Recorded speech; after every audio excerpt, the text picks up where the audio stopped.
इथून पुढे ना आता मी एकटीच राहणार आहे. त्याचं कारण काय ना, ते मी तुम्हाला पुढे सांगतेच. पण त्याआधी हे फुलं बघून घ्या, जे की या झाडाला पहिल्यांदा असे 2 फुलं आलेत, तेही एकसोबत. जे बघून मला खरंच खूप भारी वाटतंय. मी अगदी त्यांच्या प्रेमात पडले. म्हटलं चला तुम्हाला दाखवून तुम्हीही त्याच्या प्रेमात पडावं, असं मला वाटलं म्हणून तुमच्यासोबत शेअर केले. आज चंद्रग्रहण असल्यामुळे आईने तुळशीची पानं आणली होती. त्याला मी स्वच्छ धुतली पाण्यामध्ये, पिठामध्ये. चक्क मी आज रात्री जेवणात बेसन बनवलं होतं.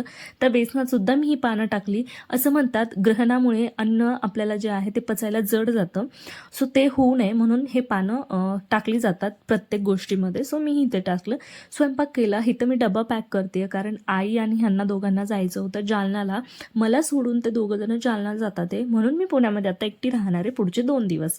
सो त्यांचा डबा पॅक केला. मलाही जेवायला काढून ठेवलं आणि हे दोघं आता निघाले. तर ह्या दोघांना एवढी खुशी, एवढा आनंद होत होता मला एकटीला घरी सोडून जाण्याचा. मस्त हसत हसत मला बाय करत होते आणि मात्र माझ्या चेहऱ्यावरती ना दुःख होतं. मला वाटत होतं मला पण यायचं, पण माझ्या काही प्रॉब्लेम्समुळे मी गेले नाही. हे दोघंच जण गेले. त्यांना बाय करण्यासाठी मी गॅलरीमध्ये जाऊन उभं राहिले, पण त्यांनी मला बघितलंच नाही आणि मला ते खूप वाईट वाटलं. मला राग आला त्यांचा. पण पुढे जाऊन त्यांनी नंतर मला बाय केलं, जे की मी शूट केलं नाही. पाऊससुद्धा चालू होता रात्रीचा आणि आता मी 2 दिवस एकटीच आहे. बघूत माझे पुढचे 2 दिवस कसे जाते मी तुमच्यासोबत नक्की शेअर करेल.